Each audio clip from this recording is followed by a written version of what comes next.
बिस्मिल्लाहिर्रहमानिर्रहीम, अस्सलाम वालेकुम। पाकिस्तान और दुनिया भर में देखने और सुनने वालों को अब्दुल कादिर का सलाम। आज के सियासी मंजरनामे पर अदालती कार्रवाई से आने वाली जो खबरें हैं या रिमार्क्स हैं या तज्जिए हैं वो छाए हुए हैं सोशल मीडिया पर भी, नेशनल मीडिया के ऊपर भी, क्योंकि सुप्रीम कोर्ट से कुछ बहुत ही सख्त ऑब्जर्वेशन आई है। ना सिर्फ सुप्रीम कोर्ट, हाई कोर्ट और फिर डिस्ट्रिक्ट कोर्ट से आने वाली जो खबरें हैं वो इस वक्त अंडर डिस्कशन है और ये बता रही हैं कि खेल फिर पलट रहा है। आज सुप्रीम कोर्ट के जजेस, बिलखसूस 3 जजेस के रिमार्क्स ने जो हलचल मचाई हुई है उसकी गूंज यकीनन पावर कॉरिडोर्स तक सुनी जा रही होगी। आज की पूरी समाअत का जो सेंटर पॉइंट था या मरकज़ी नुक्ता क्या था उसके ऊपर भी बात करेंगे, बल्कि जो तीनों अदालतें हैं उनकी अलग अलग कार्रवाई के हवाले से भी आपको बताऊंगा। मगर पहले लेटेस्ट अपडेट्स के ऊपर बात कर लेते हैं। ये जो अभी पिछले 1-2 घंटों में होने वाली डेवलपमेंट्स है वो बता के फिर पूरी कार्रवाई के ऊपर बात करते हैं। बल्कि एक लेटेस्ट अपडेट और भी है कि दूसरे चैनल के ऊपर नया व्लॉग अपलोड हो चुका है। अगर आप इस टेंशन के से माहौल में कुछ और देखना चाहते हैं, देसी माहौल, फार्म हाउस टाइप एक्टिविटीज़, तो वो आप जाके वहाँ पे देख सकते हैं। मैंने व्लॉग अपलोड कर दिया। आप में से बहुत सारे लोग पूछ रहे थे कब आएगा कब आएगा, तो वो अपलोड हो चुका। अगर आपको अच्छा लगे तो जाके सब्सक्राइब कर दीजिएगा। लिंक जो है वो कमेंट सेक्शन में भी मिल जाएगा और आई बटन के ऊपर भी होगा। अब आते हैं लेटेस्ट अपडेट्स के ऊपर। कौन पाकिस्तान तहरीक इंसाफ में वापस आएगा, इसके हवाले से कुछ सिग्नल्स मिल रहे थे ना, कुछ लोगों को ग्रीन सिग्नल्स थे कि अच्छा ये भी वापस आ सकता है, ये भी वापस आ सकता है। आज पीटीआई की कोर कमेटी ने रेड सिग्नल दे दिया है। जी हाँ, रेड सिग्नल। और आज एक बाज़ाब्ता एलामिया जारी किया गया है। इमरान खान से मुलाकात के बाद ये कोर कमेटी का इजलास हुआ और उसमें यह बताया गया है कि 9 मई के बाद पीटीआई से अलहदगी इख्तियार करने वालों के मामले को इमरान खान की जेल से रिहाई तक मुकम्मल तौर पर मौखर कर दिया गया है। यानी पार्टी से अलहदगी इख्तियार करने वालों की जमात में फौरी वापसी मुमकिन नहीं है और इन दरख्वास्तों को इमरान खान की रिहाई के बाद उनके रूबरू पेश किया जाएगा। वो जायज़ा लेके तय करेंगे कौन आएगा कौन नहीं आएगा। लेकिन 1-2 केस एक्सेप्शनल हो सकते हैं, जैसे कि फवाद चौधरी, उनकी बताया गया है कि उनसे जल्द मुलाकात का इम्कान है। और फिर चीमा फैमिली, वो उनके बारे में भी इमरान खान बहुत सॉफ्ट कॉर्नर रखते हैं। बिकॉज़ मेरी इत्तला ये है कि 9 मई के फ़ौरन बाद जब उन्होंने पार्टी छोड़ भी दी थी, जमशेद चीमा, मुसर्रत चीमा ने, तब भी इमरान खान उनसे राब्ते में रहे। उनका कुछ सामान वगैरह भी उनके पास था जो उन्होंने समहाउ किसी ना किसी तरह पहुंचाया। वो पूरी कहानी फिर कभी बताऊंगा कैसे पहुंचा। तो इमरान खान की बहनें और ख़ुद इमरान खान भी उनके साथ राब्ते में थे और उनसे ये कहा गया था कि आपने फ़िक्र नहीं करनी, आप पार्टी के साथ हैं। देखते हैं आगे चल के उनका मुस्तकबिल क्या होता है। लेकिन अभी तक मेरी इत्तला के मुताबिक चीमा फैमिली भी इमरान खान के साथ स्टैंड कर रही है। लेकिन जो प्रेस कॉन्फ्रेंस हुई है वो एक एक्स फैक्टर है, देखते हैं उसके ऊपर क्या डिसीजन होता है। फिर बानी चेयरमैन की मंजूरी से जो आज अहम ऐलान मुज़ाकरात के हवाले से किया गया कि मुज़ाकरात हो रहे हैं नहीं हो रहे हैं, आज एक और चीज़ भी क्लियर की गई है कि 3 जमातों के साथ मुज़ाकरात नहीं होंगे। आपको पता है वो असूली मौक़िफ़ है मुस्लिम लीग, नवाज़, पीपल्स पार्टी और MQM। इमरान खान इन तीनों जमातों को रजीम चेंज का मरकज़ी किरदार जमातें समझते हैं और इन तीनों जमातों के साथ बातचीत के ऊपर फ़िलहाल वो रजामंद नहीं है। ऑल्दो कि यही जमातें हुकूमत में हैं, लेकिन इसके बावजूद इमरान खान इन जमातों से बातचीत करने के लिए तैयार नहीं है।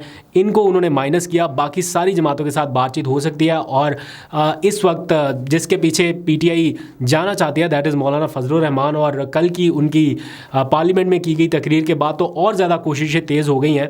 असद कैसर ने फैसला किया है कि वो उनसे जल्द मुलाकात करके उनको एहतजाजी तहरीक में अपने साथ शामिल कर लें। और इस हवाले से पार्टी क़यादत के साथ रात गए तक भी मुशावरत जारी रही है। अब इम्कान यह है कि जल्द असद कैसर की और मौलाना की भी मुलाकात होगी, क्योंकि जब असद कैसर बैरून मुल्क गए थे तब भी मौलाना का और इनका राब्ता हुआ था और इत्तफाक हुआ था कि जब वापस आएंगे तो बातचीत होगी। और फिर ग्रैंड डेमोक्रेटिक अलाइंस, उसके तहत भी आज जो तहरीक बनाई गई है, एक तहरीक तहफ़्फ़ुज़ आईन पाकिस्तान, उसका भी इजलास हुआ महमूद खान अचकज़ई की ज़ेर सदारत। उसका भी एक लंबा चौड़ा एलामिया जारी किया गया है, वो फिर मैं नेक्स्ट डिटेल में बता दूंगा। फिर लेटेस्ट अपडेट ये कि इसहाक डार के बाद नवाज शरीफ के एक और कैंप के खिलाड़ी की वापसी हो रही है हुकूमत में, राना सनाउल्लाह। इसहाक डार तो पहले ही हुकूमत में थे, ओहदा बड़ा मिल गया, अब राना सनाउल्लाह की भी वापसी हो रही है। और इत्तलात यही थी कि अब आहिस्ता आहिस्ता नवाज शरीफ के अपने करीबी लोग जो हैं वो इस शहबाज हुकूमत में आने लग जाएंगे या उनकी जगह बनेगी। तो अब राना सनाउल्लाह भी बतौर मुशीर वापस आ रहे हैं हुकूमत में। अब देखते हैं कि वो क्या मशवरे देते हैं हुकूमत को। टीवी के ऊपर तो आजकल अच्छी अच्छी बातें कर रहे हैं। अब आ जाइए ज़रा अदालती मामलात की तरफ। फिर मैंने आपको अडयाला जेल के कैदी के ऊपर भी कुछ अपडेट्स देनी है, जिसे फातिह कैदी का लक़ब दिया जा रहा है। डॉक्यूमेंट्री भी आज एक तैयार करके पीटीआई के ऑफिशियल पेजेस के ऊपर जारी की गई है, आप चाहें तो देख भी सकते हैं। उसमें इमरान खान को फातिह कैदी का लक़ब दिया गया है। लेकिन उसके ऊपर फिर बाद में बात करते हैं। पहले अदालती महाज जो बहुत गर्म है आज, उसके ऊपर थोड़ी सी डिटेल में आपको बता दूं कि आपको मालूम है 6 जजेस का जो ख़त था उसके मामले पर 6 रुकनी लार्जर बेंच ने आज सुप्रीम कोर्ट में समाअत की है। आज की समाअत की जो हाईलाइट है वो ये कि काजी फायज़ ईसा साहब ये साबित करने की कोशिश कर रहे हैं कि मेरे सामने कोई मुदाखलत नहीं हुई। वो कई जगहों पे जा जाके ये सफाई भी दे रहे हैं, लोगों को बता भी रहे हैं कि जो जजेस की शिकायत हैं वो उनके दौर से पहले की हैं, अभी कुछ नहीं हो रहा। जबकि बाकी जजेस जो हैं वो ये कह रहे हैं कि मुदाखलत आज भी हो रही है और ये अब ओपन सीक्रेट है। बल्कि पेशावर हाई कोर्ट और लाहौर हाई कोर्ट के जजेस ने अपनी तजावीज़ में लिख कर ये दे दिया और बता दिया है कि इट्स एन ओपन सीक्रेट। मतलब वो बता रहे हैं कि अभी भी हो रही है। समाअत के दौरान मुअज़्ज़ज़ जज साहबान के जो अहम रिमार्क्स और सवालात थे वो इस वक्त नेशनल डिबेट एक तरह से बने हुए हैं और इस वक्त ज़ुबान ज़द-ए-आम है। जस्टिस मंसूर अली शाह, जस्टिस अतर मिनुल्लाह और जस्टिस जमाल मंदोखेल के जो तबाहकुन रिमार्क्स थे आज के, इसने सब कुछ झंझोड़ कर रख दिया है। आने वाले चीफ जस्टिस भी कह रहे हैं कि अगर हमने आज इस मसले को ना देखा तो हमें बहुत नुकसान होगा। ऐसा क्यों है कि इधर ना बैठो कोई देख रहा है, उधर ना बैठो कोई रिकॉर्ड कर रहा है? ये कोई रियासत है? अब वक्त है कि हिसाब लिया जाए। और ये बात जो जस्टिस मंसूर कर रहे हैं ये प्रैक्टिकली हमने ऑब्जर्व की है, इसलिए क्योंकि हम तो पावर कॉरिडोर्स में कवरेज के लिए जाते आते रहे ना ऐसे बड़े ओहदों पर बैठे हुए लोगों के साथ, तो यकीन मानिए ऐसे ही होता था। कोई भी ज़रा ऐसी बात जो क्या कहते हैं कि थोड़ी सी सीक्रेट हो या ख़बर के हवाले से जानना चाहें तो वो पहले ही मोबाइल उठा के बाहर और बड़ी सरगोशी में बात करते हैं कि पता नहीं कहाँ से कौन सुन रहा है, कौन रिकॉर्ड कर रहा है। तो इतना डर और खौफ ये हमेशा से ही रहा है कि बस इशारों किनारों में बात करनी है, मोबाइल फ़ोन बिल्कुल साइड पे है कि पता नहीं ये टेप हो रही हैं चीज़ें या यहाँ इसका माइक्रोफोन भी कोई सुन रहा है। तो ये सारा कुछ बहरहाल सबके कॉन्शियस में चलता रहता है, कोई भी रिलैक्स होकर कहीं बातचीत नहीं कर रहा होगा, ये मैं श्योर हूँ इस हवाले से। फिर जस्टिस अतर मिनुल्लाह ने भी जो रिमार्क्स दिए हैं वो बड़े सख्त हैं और ख़ास तौर पर उन्होंने जस्टिस बाबर सत्तार, उनका नाम लिए बगैर जिस तरह से उनकी साइड पे वो खड़े हुए हैं, मतलब उन्होंने बड़े वाज़े अल्फाज में कहा कि जब किसी जज की बीवी, बच्चे और उसके ख़ानदान के अफराद का डाटा हुकूमती अदारों से चोरी होता है और वो सोशल मीडिया के ऊपर आ जाए तो फिर कसूर किसका है? इस मुल्क में वो कहते हैं कि सच बोलना मुश्किल है और जो जज भी सच बोलता है उसको कहा जाता है कि हमें सारा पता है कि तुम्हारा फैमिली किधर किधर है, तुम्हारा बच्चा किधर पढ़ता है, ये वो सारी डिटेल्स उन्होंने बताई। और वो कहते हैं कि हम सब जानते हैं कि ये होता रहा है और अभी भी हो रहा है। फिर वो बोले कि जजेस मामलात को रिपोर्ट करने से डरते भी हैं और ख़ाइफ भी हैं, क्योंकि जो इस्लामाबाद हाई कोर्ट के एक जज के साथ हाल ही में हुआ, यानी उसका पूरा ज़ाती डाटा जो किसी आम आदमी की पहुंच से दूर होता है उसे सोशल मीडिया के ऊपर डाल दिया गया और ये खौफज़दा करने का अमल था जो एक जज को मुतासिर कर सकता है। और हमने ये देखा है अक्सर ऐसा सेंसिटिव डाटा जब किसी को ऐसा लगता है ना कि मलाइन करना है अब सोशल मीडिया के ऊपर या कुछ, तो उसका पर्सनल डाटा जो है वो लीक होना शुरू हो जाता है। ये डाटा किसी आम शहरी के पास तो होता ही नहीं है, तो ये कहाँ से आता है? इसके ऊपर उन्होंने सवालात उठाए कि पूरी फैमिली का पूरा डाटा आप किस तरह सोशल मीडिया के ऊपर आ जाता है। फिर आज की समाअत की जो सबसे दिलचस्प बात है या सबसे मेन हाईलाइट थी वो ये कि जब जस्टिस मंसूर अली शाह ये कह रहे थे कि अब तो सब जजेस ही कह रहे हैं कि ये हो रहा है, तो चीफ जस्टिस लुकमा दे रहे थे कि नहीं सब नहीं कह रहे। वो कह रहे सब कह रहे हैं हो रहा है, वो कह रहे नहीं अभी सब नहीं कह रहे। मतलब ये आलम है कि अभी सब नहीं कह रहे, बहुत सारे लोग कह रहे हैं, उसको वो इम्पोर्टेंस नहीं मिल रही तो वो कह रहे नहीं अभी सब नहीं कह रहे। तो ये इतना लाइटर नोट पे जो बात थी ये सोशल मीडिया के ऊपर ये क्लिप बड़ा वायरल है। फिर जस्टिस जमाल मंदोखेल बड़े धीमे मिजाज के जज हैं, वो भी कह रहे थे कि जब से हमने नोटिस लिया है तो इस बेंच के 2 जजेस को भी टारगेट किया गया। फिर वो कहते हैं ये मुदाखलत नहीं है, ये धमकी है।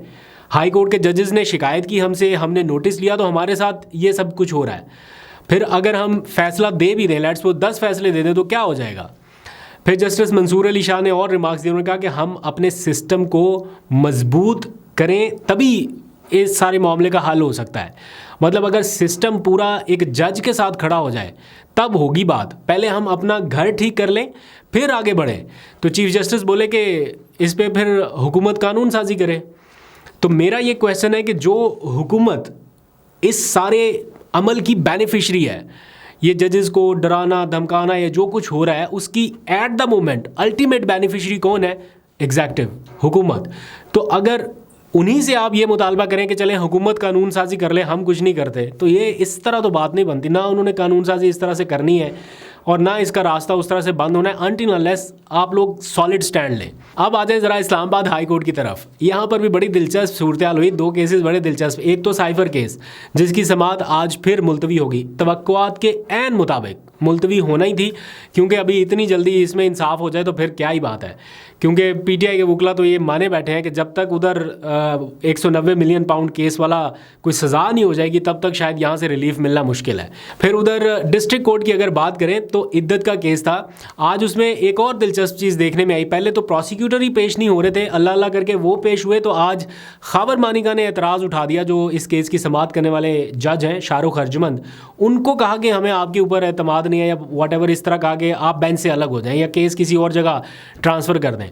तो जज साहब ने भी बड़ा बुरा मनाया कि मेरे 21 साल कैरियर पे किसी ने नहीं ये कहा, आज आप आगे कह रहे हैं कि जनाब ये सारा कुछ। तो उन्होंने खैर इसका फ़ैसला महफूज कर लिया। मुझे मालूम नहीं आखिरी इतला तक क्या उन्होंने फ़ैसला सुनाया, लेकिन लगता है कि वो खाबर मानिका की इस दरख्वास्त से मुतमईन नहीं है। देखते हैं क्या डिसीजन देते हैं।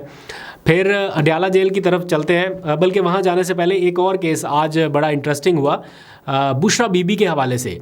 मतलब इस्लामाबाद हाई कोर्ट में बुशरा बीबी को बनी गाला से सब जेल मुंतकिल करने की जो दरख्वास्त थी उसके ऊपर जस्टिस मियां गुल हसन औरंगज़ेब ने समाअत की। तो अदालत के सामने जो उनके बुशरा बीबी के वकील हैं उस्मान रियाज गिल, वो आज दूसरी मरतबा पेश नहीं हुए। आपको मालूम है पहले भी नहीं आए थे, फिर वो केस उन्होंने ख़ारिज कर दिया था, पता नहीं किधर भेज दिया था, फिर वो दोबारा से केस लगा और आज फिर अदम हाज़िरी उनकी। तो उसके ऊपर जब जज साहब ने थोड़ा बरहमी का इजहार किया तो पता ये चला कि दोनों अतराफ़ में कोई सेटलमेंट होने जा रही है। यानी जो स्टेट कौंसिल है उन्होंने ये मौक़िफ़ अपनाया कि दोनों फ़रीक़ैन की इस्तदा है कि मज़ीद कुछ दिन का वक्त दे दिया जाए, क्योंकि हमारी बातचीत चल रही है और उम्मीद है कि जल्द एग्रीमेंट हो जाएगा।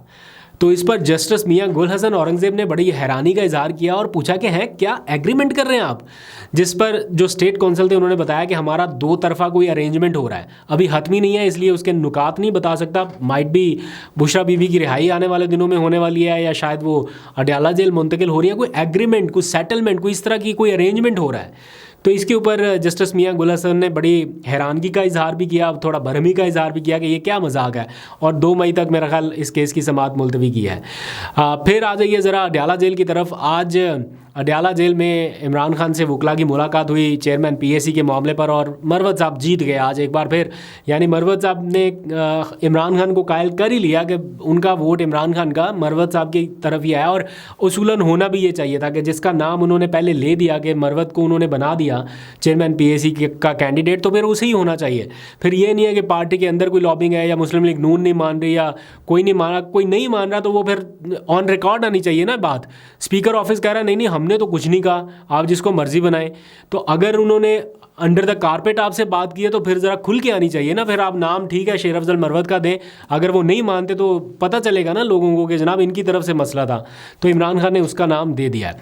फिर इलेक्शन कमीशन में आज अली अमीन गंडापुर के हवाले से केस की समाअत थी, लेकिन वो पेशावर हाई कोर्ट ने कार्रवाई से रोक दिया है चूँकि इलेक्शन कमीशन को, तो वो कार्रवाई बगैर किसी चीज़ के मुलतवी हो गई है, मतलब आगे बढ़ गया मामला। तो अब देखते हैं इसके ऊपर फर्दर क्या अपडेट होती है। खबरें और भी बहुत सारी हैं, आपको अपडेट करूँगा। अपना बहुत सा ख्याल रखिए, और मीनवाइल जाके वो दूसरा व्लॉग आपने मेरे चैनल के ऊपर देख लेना है, उसको सब्सक्राइब भी करना है। आपको इस तरह के और बहुत सारे व्लॉग्स देखने को मिलने वाले हैं। अपना बहुत सा ख्याल रखिए। अल्लाह हाफ़िज़।